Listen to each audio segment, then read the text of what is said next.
Hello everyone, most welcome our YouTube channel latest job update પર. આપણે lab ટેકનિશિયનને 1 થી 8 chapter જોઈ ગયા છીએ MCQ સિરીઝમાં, અને ડિટેલ સિલેબસ માટે આપણે આખા વિડીયોઝ બનાવેલા છે જે પ્લેલિસ્ટમાં અપલોડ કરેલા છે, કે જે તમે ચેક ન કર્યા હોય તો પ્લીઝ ચેક કરી લેજો. ફેઝ રૂલમાં આપણે જોશું આજે ક્વેશ્ચન સિરીઝ MCQ પ્રેક્ટિસ. 2 માર્ક્સનું ચેપ્ટર છે, 2 ક્વેશ્ચન પૂછાય છે, એકદમ ઇઝી ચેપ્ટર છે. ફેઝ રૂલ કોણે રજૂ કર્યો હતો? તો કે આન્સર આવશે ગિબ્સે. ફેઝ રૂલનું સમીકરણ શું છે? તો કે F બરાબર C માઇનસ P પ્લસ 2. આપણે યાદ રાખ્યું હતું F પ્લસ P બરાબર C2. ફેઝ Pનો અર્થ શું થાય છે? તો કે હોમોજીનિયસ છે અને ફિઝિકલ ડિસ્ટિંક્ટ પાર્ટ. આપણે જોયું હતું કે જે બે સપાટીને અલગ પાડી શકાય તેને આપણે શું કહેતા હતા? ફેઝ. પછી છે કંપનીઓની સંખ્યા, એટલે કે સી કમ્પાઉન્ડની સંખ્યા કઈ છે? તો કે નિયમિત રાસાયણિક સ્પીસીસ.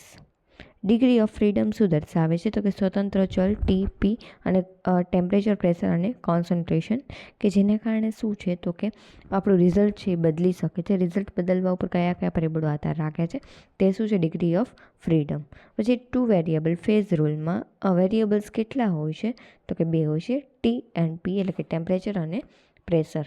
ફેઝ ઇક્વિલિબ્રિયમમાં કેટલા PT વેરિયેબલ હોય છે? તો કે 2. પછી છે મેટાબલ ઇક્વિલિબ્રિયમ કઈ સિસ્ટમ બતાવે છે? તો કે super cooled water. Triple point પર ડિગ્રી ઓફ ફ્રીડમ કેટલા હોય છે? 0. પછી છે ઇન્વેરિયન્ટ સિસ્ટમનો F કેટલો હોય છે? તો કે 0. પછી છે યુનિવેરિયન્ટ સિસ્ટમમાં F કેટલો હોય છે ડિગ્રી ઓફ ફ્રીડમ? તો કે 1. F બરાબર 2 હોય તો સિસ્ટમ શું છે? તો કે બાયવેરિયન્ટ. ફેઝ રૂલ કઈ સિસ્ટમ માટે લાગુ પડે છે? તો કે ફિઝિકો કેમિકલ ઇક્વિલિબ્રિયમ. ફેઝ રૂલના પેરામીટર્સ કયા છે? તો કે 2 છે, ટેમ્પરેચર અને પ્રેશર. F બરાબર C માઇનસ P પ્લસ 2માં 2નો અર્થ શું થાય છે? તો કે બાહ્ય ચલ કયા છે? 2 છે, ટેમ્પરેચર અને પ્રેશર. પછી જોઈએ ફેઝ રૂલ યુનિવર્સલ રૂલ કેમ છે? તો કે બધા ઇક્વિલિબ્રિયમ સિસ્ટમ પર લાગુ પડે છે એટલા માટે. 17મું જોઈએ કે કઈ સિસ્ટમમાં કન્ડેન્સેટ રૂલ વપરાય છે? તો કે solid liquid system. Condensate phase રૂલનું સમીકરણ શું છે? આપણને ખબર છે F બરાબર C માઇનસ P પ્લસ 1. અહીંયા 1 આવ્યું એનું રીઝન શું? તો કે કોઈ પણ એક ટેમ્પરેચર કે પ્રેશર આપણે શું કરી દઈએ છીએ? કોન્સ્ટન્ટ કરી દઈએ છીએ. ગેસ ફેઝ એબસેન્ટ હોય ત્યારે કયો રૂલ લાગુ પડે છે? તો કે કન્ડેન્સેટ ફેઝ રૂલ લાગુ પડે છે. પછી તો કે ક્રિટિકલ પોઈન્ટ શું છે? તો કે લિક્વિડ ગેસ ઇન્ડિસ્ટિંગ્યુશેબલ હોય છે. પછી છે ફેઝ રૂલ ડેરિવેશન. તો કે ફેઝ રૂલ ડેરિવેશન કયા લો ઉપર આધાર રાખે છે? તો કે આધાર આવશે ગિવ્સ ફ્રી એનર્જી મિનિમાઇઝેશન. પછી છે ડેરિવેશન સમયે શું સરખાવી શકીએ છીએ આપણે? તો કે વેરિયેબલ અને કોન્સ્ટન્ટ્સ. પછી છે ડેરિવેશનમાં ઇક્વિલિબ્રિયમમાં શું હોય? તો કે ડેલ્ટા G બરાબર 0 હોય. કેમિકલ પોટેન્શિયલ ઇક્વાલિટી ક્યાં લાગુ પડે છે? તો કે 2 ફેઝ વચ્ચે. સાઈ બરાબર આપણે જે મ્યુ જે છે કેમિકલ પોટેન્શિયલ કન્ડેન્સર, એ શું મળે છે? તો કે કોન્સન્ટ્રેન્ટ. ફેઝ રૂલ ડેરિવેશનમાં વેરિયેબલ્સ ટોટલ કેટલા હોય છે? તો કે 2 પ્લસ PC. પછી છે કોન્સ્ટન્ટ્સ બરાબર તો કે C કાઉન્સમાં P માઇનસ 1. F બરાબર ટોટલ વેરિયેબલ્સ માઇનસ કોન્સન્ટ્રેન્ટ બરાબર શું થશે? તો કે C માઇનસ P પ્લસ 2. આપણે જે સમીકરણ છે તે. ડેરિવેશન ક્યાં એપ્લિકેબલ છે? તો કે ઓલ ઇક્વિલિબ્રિયમમાં.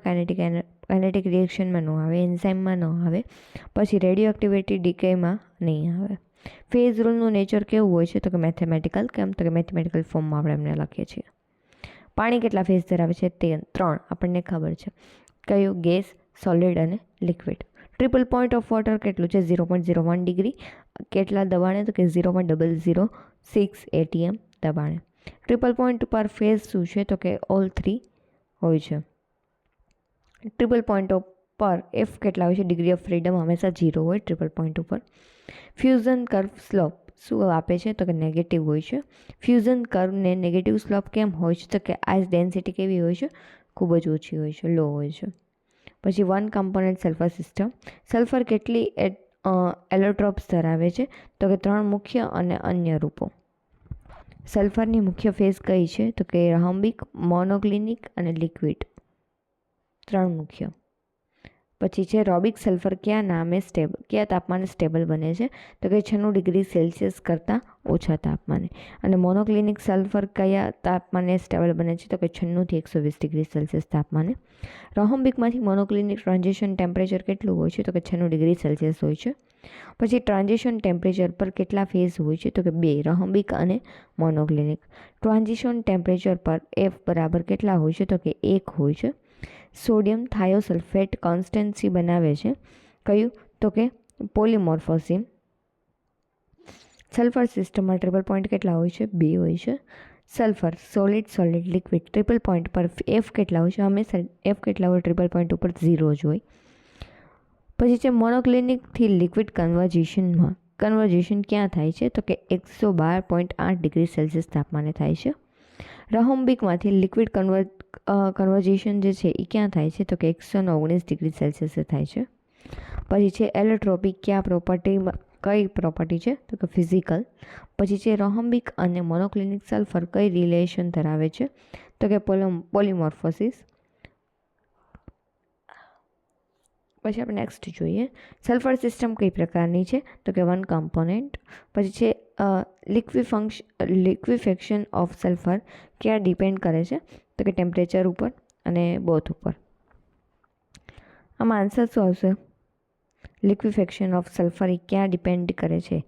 તો કે એમ આવશે બોથ. કેમ? તો કે ટેમ્પરેચર અને પ્રેશર બંને ઉપર ડિપેન્ડ કરે છે.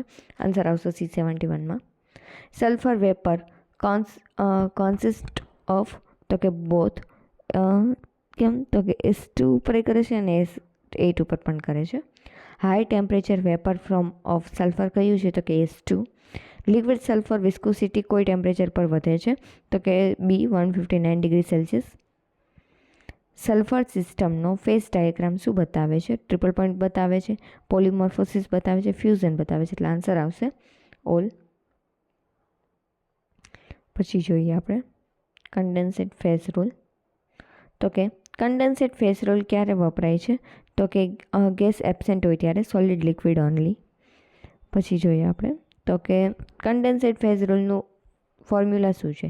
તો કે આપણને ખબર છે F પ્લસ PF બરાબર C+1. આમાં શું હતું? PF બરાબર C2 હતું. આમાં 1 થઈ જશે. કેમ? તો કે આપણે કોઈ પણ એક વેરિયેબલને કોન્સ્ટન્ટ કરી દઈશું. Gas phase ignore. કેમ? તો કે પ્રેશર કોન્સ્ટન્ટ્સ અને યુનિમોપોટન્ટ હોય છે એટલા માટે. C બરાબર 2 અને P બરાબર 3 હોય તો F બરાબર શું થશે? કન્ડેન્સેટ રૂલ માટે તો આપણે ખબર છે F બરાબર C - P + 1 થશે. F બરાબર કેટલું? તો કે આપણે શોધવાનું છે. C કેટલા છે? તો કે 2 અને P કેટલા છે? 3 + 1 એટલે જવાબ શું આવશે? તો કે 0. કેમ? તો કે 2 + 1 એટલે 3 અને -3 એટલે જવાબ આવશે 0.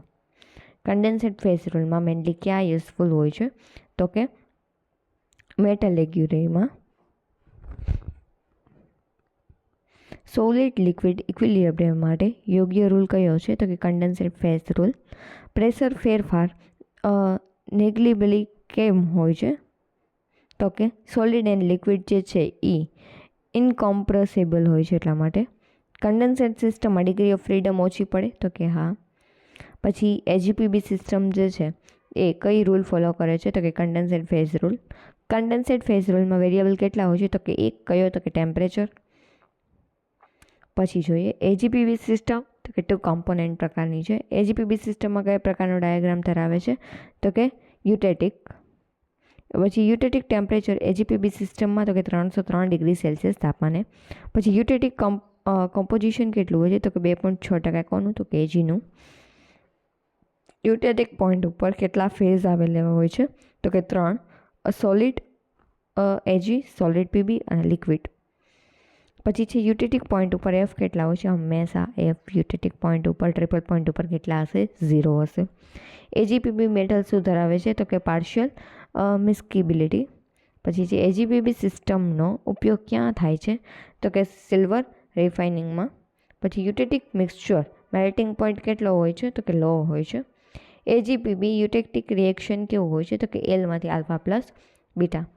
AGPB સિસ્ટમમાં આલ્ફા ફેઝ શું દર્શાવે છે? તો કે AG રીચ સોલિડ. બીટા ફેઝમાં શું દર્શાવે છે? તો કે PB rich solid. AGPB system stable છે એનું કારણ શું છે તો કે લો વેપર પ્રેશર. પછી છે કુલિંગ કર્વ. એજીપીવી સિસ્ટમમાં કયું ફીચર છે તો કે fluid at eutectic temperature. AGPB eutectic suitable for તો કે low metal alloy. I hope કે તમને આ લેક્ચર જે છે યુઝફુલ થયો હશે. આવા જ બધા ચેપ્ટરના MCQ જોવા માટે આપણી ચેનલ જે છે એજી જોબ અપડેટ એમને સબસ્ક્રાઈબ કરજો. તમારા ફ્રેન્ડ કે ફેમિલી મેમ્બર્સ જોડે પણ તેમને શેર કરજો. જો તમે આપણી ટેલિગ્રામ ચેનલ જોઈન ન કરી તો પ્લીઝ ટેલિગ્રામ ચેનલ જોઈન કરશો. હવે એક્ઝામને થોડા દિવસની વાર છે. આઈ હોપ કે તમારી પ્રિપરેશન બહુ સારી ચાલતી હશે. પાર્ટ એ ઉપર પણ થોડું ફોકસ કરજો. મળીએ આપણે આપણા નેક્સ્ટ લેક્ચરમાં.